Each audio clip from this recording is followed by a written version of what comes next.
हिंद वंदे मातरम। दोस्तों आज की इस वीडियो में हम लोग साइंस यानी कि विज्ञान के टॉप 25 ऐसे इंपॉर्टेंट क्वेश्चन को डिस्कस करने वाले हैं जो कि गवर्नमेंट एग्जाम के जितने भी एग्जाम्स हुए हैं वहां पर ये सभी क्वेश्चन पिछले 10 या 15 वर्षों में देखा जाए तो सबसे अधिक बार रिपीट हुए हैं। ठीक है, तो यदि आप किसी भी एग्जाम की तैयारी कर रहे हैं तो आज का ये वीडियो आप सभी के लिए काफ़ी ज़्यादा इंपॉर्टेंट फुल रहने वाला है, क्योंकि दोस्तों विज्ञान से बात करें तो हर एक एग्जाम में क्वेश्चन पूछा जाता है। और मैं आपको बता दूँ, इससे पहले मैंने प्रैक्टिस सेट 1 से लेकर के प्रैक्टिस सेट 15 तक वीडियो बना दिया हूँ। यदि आप उन सभी वीडियो को नहीं देखे तो इस वीडियो को देखने के बाद आप उस वीडियो को देख लीजिएगा। ठीक है, तो चलिए टाइम को वेस्ट ना करते हुए आज की इस वीडियो को स्टार्ट करता हूं। और दोस्तों मैं आपको बता दूं कि बहुत सारे ऐसे स्टूडेंट होते हैं जो कि वीडियो को आधा अधूरा देख करके छोड़ देते हैं। दोस्तों मैं आपको बता दूं कि मैं आपका 1 मिनट भी टाइम वेस्ट नहीं करने वाला हूं। सारे क्वेश्चन इंपॉर्टेंट और सिलेक्टेड क्वेश्चन लिए गए, जिसमें से आपको बताना कि आप टॉप 25 क्वेश्चन में से कितने ऐसे क्वेश्चन हैं जिसका आंसर आप सही कर पा रहे। बहुत सारे ऐसे क्वेश्चन होंगे जिनका आंसर आपको पहले से याद होगा, लेकिन अपना स्कोर हर एक स्टूडेंट को ईमानदारी पूर्वक कमेंट बॉक्स में कमेंट करके जरूर लिखना। ठीक है,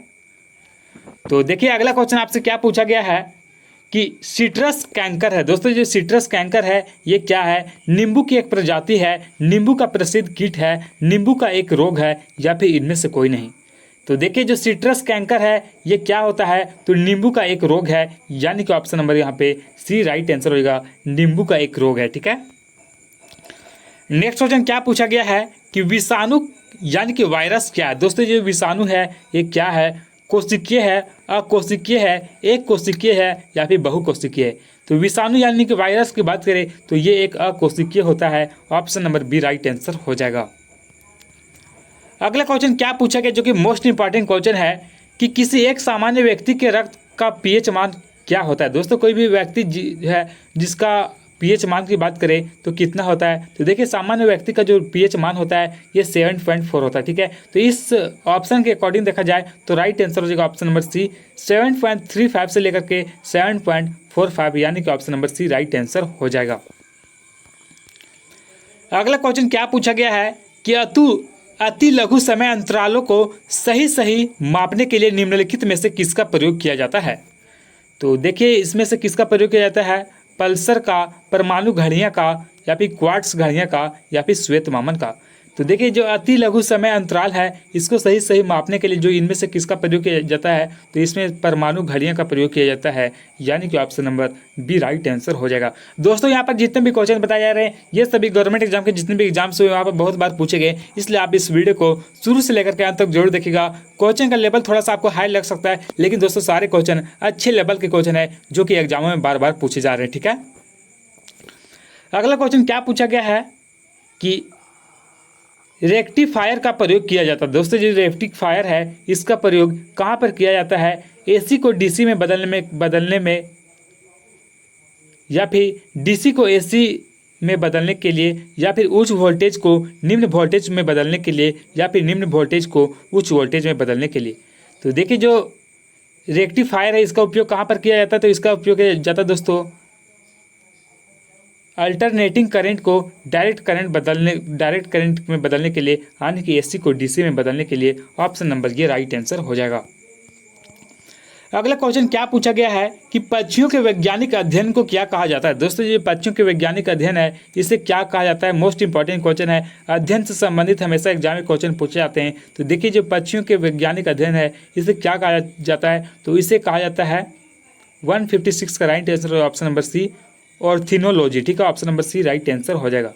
और देखिए जो लिम्नोलॉजी है इसमें किसका अध्ययन किया जाता है? तो लिम्नोलॉजी में दोस्तों नदियां, झील और तालाबों का अध्ययन किया जाता है। ठीक है, और जो हर्पिटोलॉजी है इसमें किसका अध्ययन किया जाता है? तो इसमें सरीसृपों यानी कि सांप, रेप्टाइल्स, मगरमच्छ आदि का अध्ययन किया जाता है। और ये जो मेलाकोलॉजी है इसमें किसका अध्ययन किया जाता है? तो इसमें दोस्तों मास्को का अध्ययन किया जाता है। ठीक है, मोलास्को का अध्ययन किया जा रहा है। ठीक है, अगला क्वेश्चन जो कि मोस्ट इंपॉर्टेंट क्वेश्चन है कि डायनासोर कितने वर्षों से विलुप्त हो चुके हैं? दोस्तों जो डायनासोर है आज से बहुत साल पहले डायनासोर हुआ करते थे, लेकिन ये विलुप्त हो चुके हैं। तो आज से लगभग कितने वर्षों पहले विलुप्त हो चुके हैं? लगभग 25 मिलियन वर्ष पहले, लगभग 65 मिलियन वर्ष पहले, लगभग 100 मिलियन वर्ष पहले, या लगभग 135 मिलियन वर्ष पहले?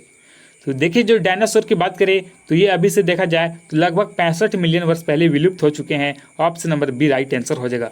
65 मिलियन कहने का मतलब दोस्तों कि 1 मिलियन में कितना होता है, तो 1 मिलियन में होता है 10 लाख, ठीक है। 1 मिलियन में 10 लाख होता है और 10 मिलियन में होता है तो 1 करोड़। तो 65 मिलियन का कहने का मतलब है कि 6.5 करोड़ वर्ष पहले जो है ये डायनासोर का अंत हो चुका है, ठीक है।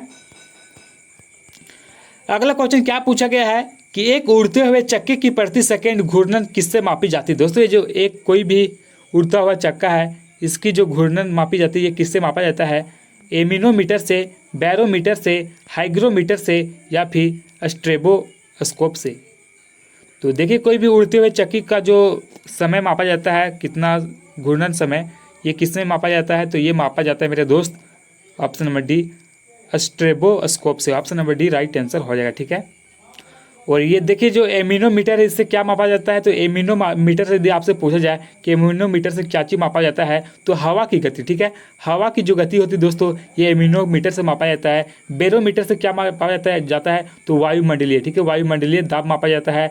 और ये जो हाइग्रोमीटर है इससे वायुमंडल की आर्द्रता मापा जाता है, ठीक है। तो ये आपको तीनों चारों क्वेश्चन याद रखना है, ठीक है।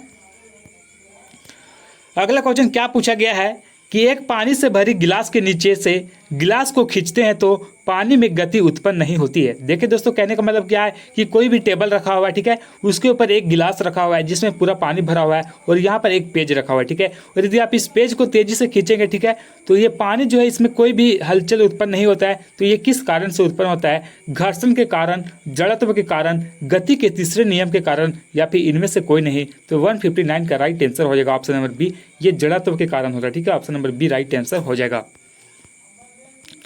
नेक्स्ट क्वेश्चन क्या पूछा गया है कि एक वृक्ष की आयु का पता किसके द्वारा लगाया जा सकता है। दोस्तों कोई भी वृक्ष है उसकी आयु की पता जो है इनमें से किसके द्वारा लगाया जा सकता है, उसकी ऊंचाई मापकर, शाखाओं की संख्या गिनकर या फिर वार्षिक वलयों की गिनती करके या फिर आयु मापने का कोई तरीका नहीं है।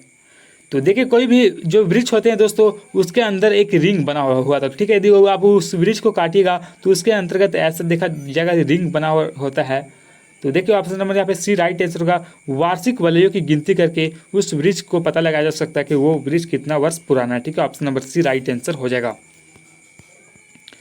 अगला क्वेश्चन क्या पूछा गया है कि मटर पौधा, दोस्तों मटर क्या है, शाख है, पुष्प है, झाड़ी है या फिर इनमें से कोई नहीं। तो मटर की बात करें तो मटर क्या है मेरे दोस्त, तो ये आपको याद रखना है कि मटर जो है वो एक शाख है। ऑप्शन नंबर ये राइट आंसर हो जाएगा। अगला क्वेश्चन क्या पूछा गया है कि मानव निर्मित प्रथम कृत्रिम रेशा कौन सा है। दोस्तों मानव निर्मित प्रथम कृत्रिम रेशा की बात करें तो कौन है, रेयॉन है, नाइलॉन है या फिर रेटिकॉट है या फिर पॉलिस्टर है। तो देखिए जो मानव निर्मित प्रथम जो कृत्रिम रेशा है ये क्या है, तो ये है नाइलॉन, यानी कि ऑप्शन नंबर यहाँ पे राइट आंसर होगा नाइलॉन, ठीक है। Option number B right answer हो जाएगा।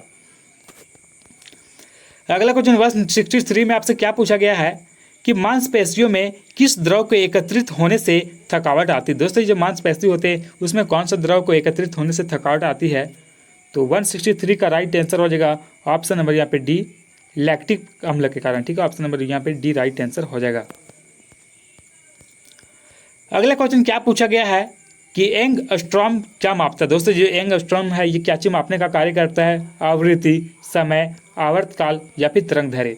तो देखिए जो एंगस्ट्रॉम होते हैं ये क्या चीज मापते हैं, तो ये मापते हैं प्रकाश का तरंग दैर्घ्य, ठीक है। Option number D right answer हो जाएगा। प्रकाश का तरंग दैर्घ्य किससे मापा जाता है, तो एंगस्ट्रॉम के द्वारा, ठीक है। अगला क्वेश्चन क्या पूछा गया है कि प्राणियों के वैज्ञानिक नाम लिखने में प्रयुक्त भाषा। दोस्तों कोई भी प्राणी का जो वैज्ञानिक नाम होता है वो कौन सा भाषा में लिखा जाता है, फ्रेंच भाषा में, जर्मन भाषा में, लैटिन भाषा में या फिर डच भाषा में। तो देखिए जो प्राणी के जितने भी वैज्ञानिक नाम होते हैं ये कौन सा भाषा में लिखे होते हैं, तो ये लैटिन भाषा में लिखे होते हैं, ठीक है। ऑप्शन नंबर यहाँ पे सी राइट आंसर होगा लैटिन भाषा, ठीक है। तो ये आपको याद रखना है। अगला क्वेश्चन क्या पूछा गया है जो कि बहुत ही ज़्यादा इंपॉर्टेंट क्वेश्चन है दोस्तों, आप इस क्वेश्चन को याद कर लीजिएगा कि स्त्रियों की नसबंदी को क्या कहा जाता है। दोस्तों ये जो स्त्रियों की नसबंदी होता है उसे क्या कहा जाता है, मोस्ट इंपॉर्टेंट क्वेश्चन है। तो देखिए कोई भी जो स्त्री होती है उसकी नसबंदी को क्या कहा जाता है, ट्यूबेक्टोमी, ठीक है। ट्यूबेक्टोमी राइट आंसर हो जाएगा, ठीक है। और ये जो पुरुषों की नसबंदी होता है उसे क्या कहा जाता है, तो वेस्केटोमी कहा जाता है। ठीक है, तो ये भी आपको याद रखना है।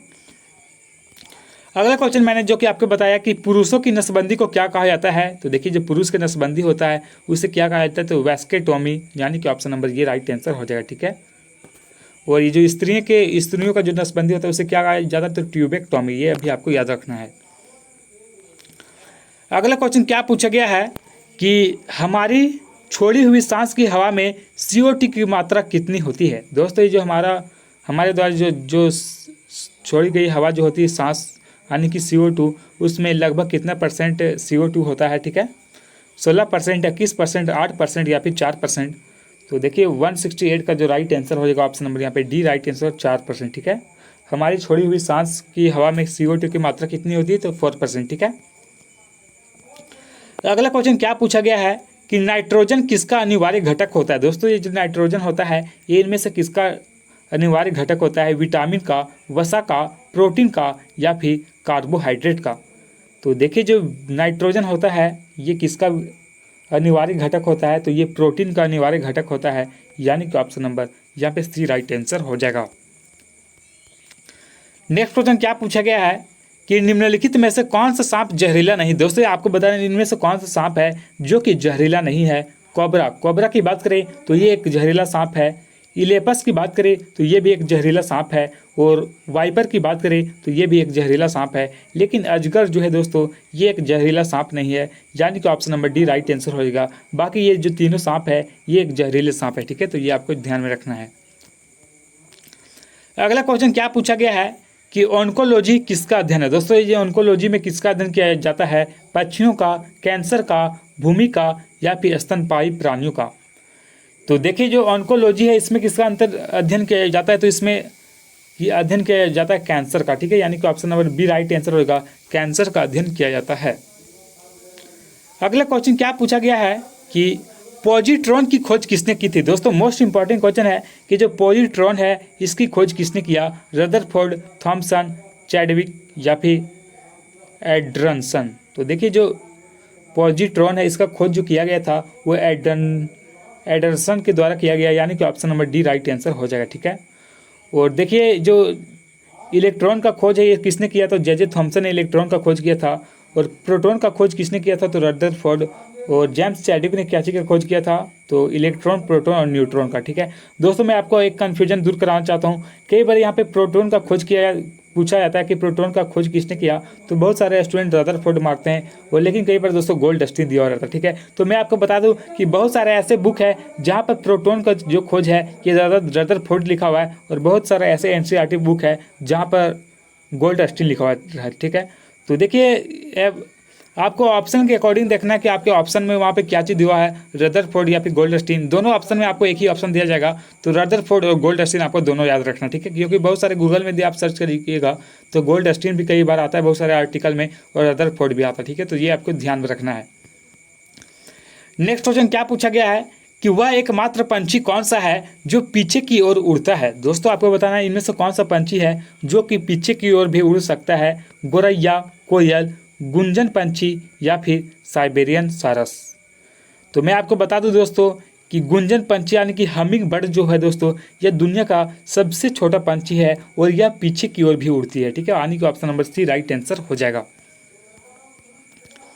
नेक्स्ट क्वेश्चन क्या पूछा गया है कि 5 जगत वर्गीकरण किसने किया था। दोस्तों ये जो 5 जगत वर्गीकरण है ये इनमें से किसके द्वारा किया गया है, तो विटेकर के द्वारा। ठीक है, यानी कि ऑप्शन नंबर ये राइट आंसर हो जाएगा। अगला क्वेश्चन क्या पूछा गया है कि कैंडिला किसका मात्रक है। दोस्तों ये जो कैंडिला है ये इनमें से किसका मात्रक है, ज्योति दाब का, ज्योति प्रभाव का, ज्योति तीव्रता का या फिर ज्योति प्लस का। तो देखिए जो कैंडिला है इनमें से किसका मात्रक है, तो ये मात्रक है ज्योति तीव्रता का, यानी कि option number C right answer हो जाएगा, ज्योति तीव्रता का।